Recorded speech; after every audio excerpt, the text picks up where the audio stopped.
प्यारी प्यारी भव्यात्माओं, मार्च का महीना आते ही सभी हिंदूवासी के चेहरे पर उत्साह, उमंग, आनंद की लहर आती है, क्योंकि मार्च के महीने में ही नव वर्ष आता है। मार्च के महीने में ही राम का जन्म होता है। मार्च के महीने में ही जैन धर्म के पहले तीर्थंकर ऋषभदेव। एक उपाय आपको 16 मार्च को करना है, क्योंकि 16 मार्च को गुरुवार है, चैत्रवदी नवमी है, पूर्वाषाढ़ा नक्षत्र है।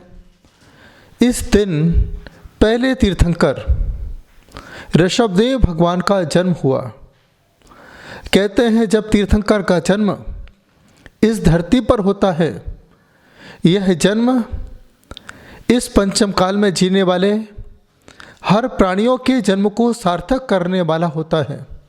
ऐसा जैन धर्म में कहा जाता है।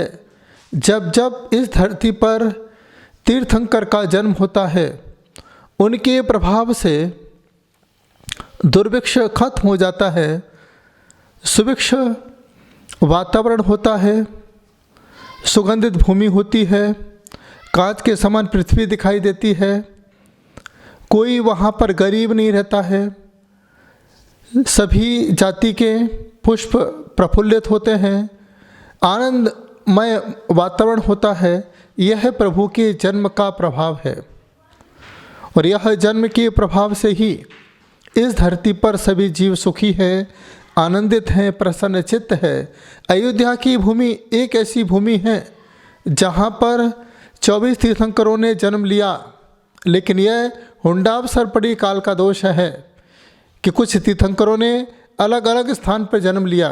लेकिन ऐसा शाश्वत नियम है कि 24 तीर्थंकर का जन्म अयोध्या में होता है और निर्वाण समय शिखर से हुआ करता है। यह काल का दोष है, फिर भी हम अयोध्या को 24 तीर्थंकर की जन्मभूमि ही मानेंगे। इसी भूमि पर राम का जन्म हुआ। आज हिंदू संप्रदाय अयोध्या को राम जन्मभूमि कहते हैं। जैन संप्रदाय अयोध्या को 24 तीर्थंकर की ऋषभदेव की जन्मभूमि कहा करते हैं। आज के दिन एक छोटा सा उपाय आपको करना है। यदि आपके जीवन में व्यापारिक परेशानी हो, पारिवारिक परेशानी हो, आपके बच्चे पढ़ नहीं रहे हों, पढ़ाई में जिनका मन नहीं लग रहा हो, तुम्हारे परिवार में अशांति जैसा वातावरण हो, आज एक छोटा उपाय करेंगे तो तीर्थंकर के जन्म के प्रभाव से आपके परिवार की सारी परेशानी दूर होगी, आपके व्यापार में तरक्की होगी, आपके जीवन के सारे कष्ट दूर होंगे। यह आज का दिन है, क्योंकि चैत्रवदी नवमी का दिन एक अखंड दिन होता है। 9 का अंक शाश्वत अंक होता है, जो कभी अपनी मर्यादा को नहीं तोड़ता है। 9 का पहाड़ा पढ़िए, 9 दूनी 18, 1 और 8 9, 27 2 और 7 9, 36 3 और 6 9, 45 4 और 5 9, 54 5 और 4 9, 63 6 और 3 9, 72 7 और 2 9, 81 8 और 1 9। लास्ट में क्या बचा? 9 के बाद है 0। जो अखंड अंक की साधना करता है वह अखंड पद को प्राप्त हो जाता है। जैन धर्म की हर विधि अखंड है।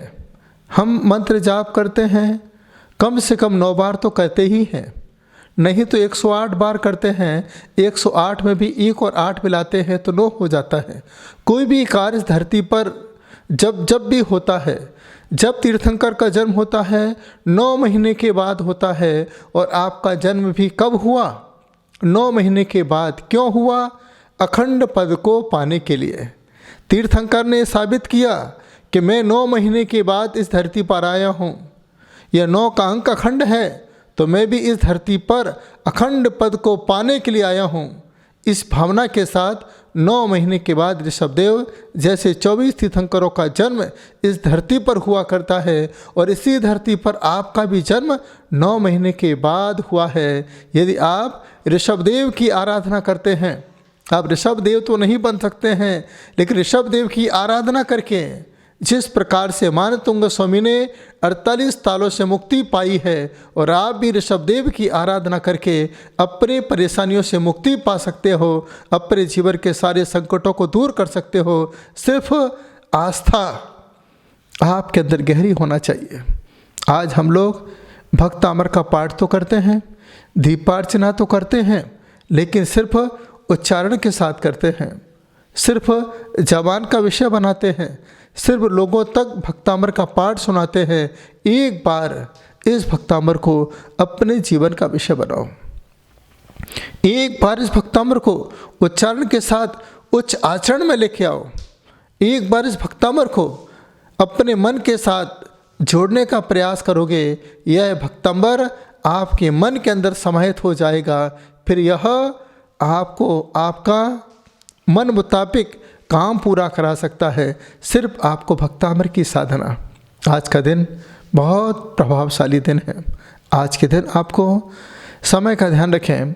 यदि हो सके तो सुबह 4 बजे से 6 बजे के बीच में एक घी का दीप लगाना है और एक चांदी के गिलास में पानी भरना है। अब किसके लिए क्या करना है वो कुछ उपाय मैं आपको बता रहा हूँ। व्यापारी यदि आज के दिन साधना करें तो वह लाल वस्त्र पहन करके उत्तर दिशा में मुंह करके साधना करें, क्योंकि अयोध्या कहाँ है? उत्तर भारत में। ऋषभदेव ने साधना कहाँ की? उत्तर में, उत्तराखंड में जाके साधना की। उत्तरोत्तर तरक्की करने के लिए व्यापारी उत्तर दिशा में मुंह करें और कम से कम 9 बार भक्तामर का पाठ करें। पूरे मनोभाव के साथ धूप लेकर के, दीप लगा करके, एक तांबे के लोटे में पानी भर के और अपने दुकान के जो हिसाब किताब की बही हैं उसको सामने रख के स्वस्तिक बना करके पूरी भक्ति मनोभावना के साथ, हे आचार्य मानतुंग स्वामी, जिस प्रकार की आराधना आपने ऋषभदेव भगवान की और आज मैं भगवान के जन्म महोत्सव पर अपने जीवन का हर दिन मनाने के लिए ऋषभदेव प्रभु की आराधना और साधना करना चाहता हूँ, ऐसी भावना के साथ आप साधना प्रारंभ करें। 9 बार पूरे मनोभावना के साथ भक्तामर का पाठ करें। और यदि आपको भक्तामर का वस्त्र प्राप्त हो जाए, आज के दिन कम से कम भक्तामर के वस्त्र पर आपको पूरे मनोभाव के साथ 48 काव्य लिखना है। लिखने का प्रभाव आपके जीवन पर सबसे ज़्यादा पड़ेगा। यह मार्च का महीना है, ऑडिट का महीना होता है, आप सीए के चक्कर लगाते हो। मैं चाहता हूँ इस महीने आप कम से कम भक्तामर के वस्त्र पर आप भक्तामर लिखें, जिससे आपके जीवन का हिसाब किताब ठीक ठाक चलता रहे। इसके बाद पढ़ने वाले बच्चे जिनकी पढ़ाई चल रही है या परीक्षा का समय चल रहा है, पढ़ने वाले बच्चे भी 4 बजे से लेकर 6 बजे के बीच में हो सके जितने तुम्हारे पेपर हैं उतने बार आपको भक्तामर का पाठ करना है। हरे रंग के कपड़े को सिर पे ढक करके, हरा पेन सामने रख करके, दीप लगा करके, चांदी के गिलास में पानी रख करके और एक क्रिस्टल का कुछ बॉल आपको मिल जाए। जिन बच्चों का मन भटकता है, एकाग्रता नहीं रहती है, वह क्रिस्टल की बॉल नहीं तो क्रिस्टल की माला, स्फटिक की माला आप सामने रखिए और भक्तामर का पाठ करने के बाद क्रिस्टल की माला को हाथ में लेकर के ओम ह्रीम नमः, ओम ह्रीम नमः, ओम ह्रीम नमः इस मंत्र का आप जाप करें। उसके बाद वह पेन अपने साथ रखें और उसके बाद एक काम और करें, बच्चे अपने राइट हैंड में एक हरे कलर का धागा बांध लें। परीक्षा में जाएं, इसी धागे को बांध कर जाएंगे, आपको बहुत अच्छी सफलता की प्राप्ति हो सकती है। इसके बाद जिनके घरों में परेशानियां बढ़ रही हैं, बीमारियां बढ़ रही हैं, दवाइयां चल रही हैं, आपस में झगड़े हो रहे हैं, आपको भी यही करना है। सुबह 4 बजे से 6 बजे के बीच में घर में रहने वाली गृहिणी पीली साड़ी पहन करके, पुरुष सफ़ेद वस्त्र पहन करके और बच्चे सफ़ेद वस्त्र पहन के या पीले वस्त्र पहन के, तीनों लोग पूरा परिवार एक साथ बैठ के भक्तामर का पाठ करें। तांबे के लोटे में पानी भरें और एक दीप लगाए, धूप खींचा जाए। आपको सभी को उत्तर दिशा में मुँह करना है। उत्तर में ही पूरी मनोभावना के साथ पहले प्रेयर करना है। हे प्रभु, हे परमपिता परमात्मा, हमारे परिवार में बहुत अशांति है, छोटा परिवार है, किसी की विचारधारा किसी से नहीं मिल रही है। हमारे परिवार में एकता रहे, अखंडता रहे, हमारे परिवार में भगवत भक्ति रहे, हमारा पूरा परिवार भक्तामर की नमोकार की आराधना कर सके और हमारा परिवार धर्म से जुड़ा रहे। ऐसी भावना के साथ प्रेयर करते हुए आपको कम से कम 9 बार भक्तामर का पाठ करना है। पति पत्नी में झगड़े होते हों, 2 लाइन पति पढ़े, नीचे की 2 लाइन पत्नी पढ़े, इस तरीके से आपको पाठ पूरा करना है। पूरा करने के बाद दोनों के मिलके आधा आधा पानी पीना है, घी को नाभि पर और मस्तक पे लगाना है। यह काम आपको करना है। जिस कपड़े को पहन के आपने साधना की है उस कपड़े को आप घड़ी करके रख दीजिए। जिस कपाट में आप कपड़े रखते हैं उसी में इसको रख दीजिए। फिर इसे आप लोग पलट के ना देखें, रखे रहने दें। 1 साल के लिए कोई विकल्प नहीं है आपको। इससे भी आपके परिवार में अमन चैन रहेगा। आपको जाप भी करना है, ओम क्लीम नमः, ओम क्लीम नमः। ये भक्तामर का विशेष बीज मंत्र है। क्लीम मंत्र का जाप करना है। कम से कम हमारे पूरे परिवार में 9 मालाएं सब लोग करते हैं तो प्रभाव बहुत प्रभावशाली रहेगा। इसके बाद जो लोग अस्वस्थ रहते हैं, बीमारी बनी हुई है, दवाइयाँ बंद नहीं हो रही हैं, वह भी 4 बजे से लेकर 6 बजे तक यह पाठ नहीं कर पा रहे हैं, अशक्यता है, उनके नाम से कोई भी व्यक्ति पाठ कर सकता है। कम से कम 9 बार पाठ करें और यह पानी जो अस्वस्थ हैं उन्हें पिला दें। और ओम क्लीम नमः इस मंत्र का जाप उनके सिर पे हाथ रख के करें। लेकिन बहुत छोटे छोटे जो बच्चे हैं, पढ़ नहीं पाते हैं, बोल नहीं पाते हैं, उनके सिर पे ऐसे हाथ रखना है। हाथ रखने के बाद भक्तामर का 6वां नंबर का बोलना है, पहला नंबर भी बोलना है, 23 नंबर भी बोलना है, 26 नंबर का बोलना है, इसके बाद 41 नंबर का बोलना है, इसके बाद 45 नंबर, 46 नंबर और 48 नंबर का भी बोलना है। ऐसे हाथ करके आपको भक्तामर का पाठ सुनाना है और यही भावना लेकर के मेरा बच्चा, मेरा यह परिवार का सदस्य धर्म से जुड़ा रहे, स्वस्थ रहे, बुद्धिमान रहे, ज्ञानवान रहे और परिवार को धार्मिक वातावरण से जोड़ने वाला रहे। इस भावना के साथ छोटे छोटे बच्चों को आप भक्तामर का पाठ सुना सकते हैं। आज के दिन प्रातःकाल आपको मंदिर में जाना है। मंदिर में जाकर के ऋषभदेव भगवान की स्तुति करना है, ऋषभदेव भगवान की पूजन करना है और एक घी का दीप लगाना है। ये इतना बड़ा दीपक हो, कम से कम उसमें 1.25 किलो घी आप रखें, जिससे वह 9 घंटे तक वह दीपक जलता रहे। जब तक दिन है, दिन भर वह दीपक मंदिर में जलता रहे।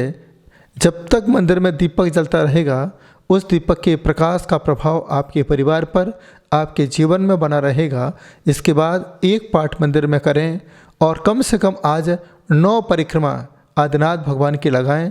किसी मंदिर में मूल नायक ना हो, फिर भी आप आदिनाथ भगवान को साक्षी मान करके कम से कम 9 परिक्रमा लगाएं। यही प्रभु से प्रार्थना करें, मेरा जीवन आनंदित हो, प्रसन्नचित्त हो, मेरे जीवन की सारी परेशानी दूर हो। इसके बाद आपकी जैसी राशि है, राशि के हिसाब से भी आप वस्त्र धारण करके भक्तामर की आराधना कर सकते हैं।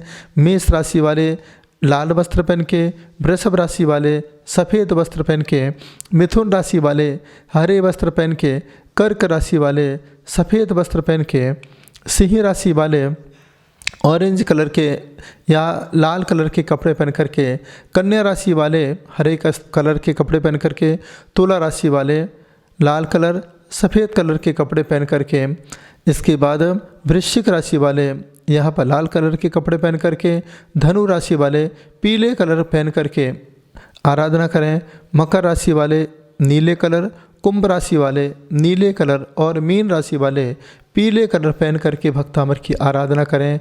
और शाम के समय पूरा परिवार एक साथ घर में बैठ करके 6 बजे से 8 बजे के बीच में भक्तामर के 48 दीप लगा करके पहले प्रार्थना करें। मेरे घर के सभी वास्तु दिव्य शक्ति, मेरे परिवार के सभी कुल शक्ति, हमारे व्यापार की दिव्य शक्तियाँ, जिस भूमि पर हम रहते हैं उस भूमि की सभी दिव्य शक्तियाँ, हमारे कार्य क्षेत्र की दिव्य शक्तियाँ, सभी तीर्थ क्षेत्रों की दिव्य शक्तियाँ, जिस भूमि पर ऋषभदेव भगवान ने जन्म लिया है उस अयोध्या भूमि की दिव्य शक्तियाँ हमारे परिवार की रक्षा करें। ऐसी भावना लेकर के, प्रेयर करके, प्रार्थना करके, उत्तर दिशा में मुँह करके एक अखंड दीप लगाना है और उसके बाद एक स्वस्तिक चावल का बना करके आपको भक्तामर के 48 दीप लगा के भक्तामर की दीपार्चना करना है, जिससे आपके घर में सुख शांति रहे, अमन चैन रहे। जो भी चावल का स्वस्तिक आपने बनाया है उसे प्रातःकाल की बेला में पक्षियों को भी डाल सकते हैं, या आसपास नदी हो, तालाब हो या सागर हो, वहाँ पर भी ये चावल को छोड़ सकते हैं। इसका उपयोग हमें नहीं करना है, किसी भी मूक प्राणी को यह चावल आप दे सकते हैं। यह स्वस्तिक आपके लिए स्वास्थ्य कारक बने, कल्याण कारक बने, आपके जीवन की हर परेशानी को दूर करने वाला बने। और यह जो 16 मार्च है, यह 16 मार्च आपके हर कार्य को 16 आने कार्य की सिद्धि प्रदान करने वाला बने। यह भावना लेकर के आप ऋषभ देव भगवान को साक्षी मान करके भक्तामर की आराधना करें। आपका जीवन सुखी हो, आनंदित हो, प्रसन्न चित्त हो। ऋषभ देव को लेकर के मैंने इतनी बात इसलिए कही है कि जैसे ही चौथे काल का शुभारंभ हुआ उसी समय उन्होंने असी मसी, कृषि, शिल्प, कला और वाणिज्य का उपदेश दिया। उन्होंने 2 ही सूत्र दिए, या तो ऋषि बनो या फिर कृषि करो। इस प्रकार का उपदेश ऋषभदेव ने इस धरती को दिया और इसी धरती के दिव्य पुरुष का जन्म आज के दिन हुआ है। आज के दिन हम दिव्य पुरुष को प्रणाम करते हुए यही प्रार्थना करते हैं कि सर्वे भवन्तु सुखना, सर्वे सन्तु निरामया, सभी सुखी रहें, निरोगी रहें, आनंदित रहें, प्रसन्नचित्त रहें, अहिंसा का पालन करते हुए अपनी आत्मा का कल्याण कर सकें। इस धरती पर प्रभु आपने जन्म लिया है, हम सभी अपने जन्म को सार्थक कर सकें। ऐसी भावना के साथ यह पावन दिन, पावन पर्व आपका कल्याणकारी हो, प्रभावशाली हो और आप अपने जन्म को सार्थक कर सकें। इसी भावना के साथ मानतुंग स्वामी बन करके उनके भावों के माध्यम से भक्तामर की आराधना करके आप अपनी भावनाओं को पूरा कर सकें, यही हमारी भावना है।